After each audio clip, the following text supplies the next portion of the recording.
And then I don't know what this planet, you talk about floods, it's going to get worse and worse. Heat waves, worse, drought, worse, migrations.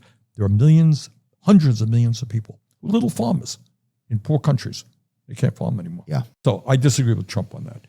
So those are some of the reasons why, I'm strongly against them. Those are important issues, I certainly, And I don't think it's like everybody can have their own thoughts on different issues. And do you see why people like him? I do, because he's very disarming. He gets up there and he says whatever the hell he wants. Yeah, he doesn't seem like he's by the book. That was a thing. He is not by the book. Right. And so that's something the same as you. It's like he's speaking it feels like they're speaking for themselves, right? Whether you agree with maybe what they believe what they're saying. And that, I think, comes through. I think you're right. Clearly to people. I think, he's certainly unusual.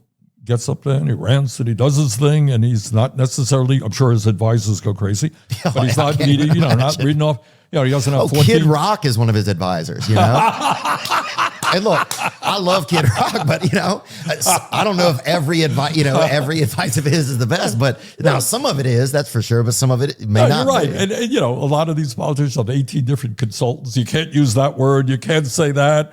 And he's that not makes like it miserable. He's not like that, right? And people find that appealing. I get it.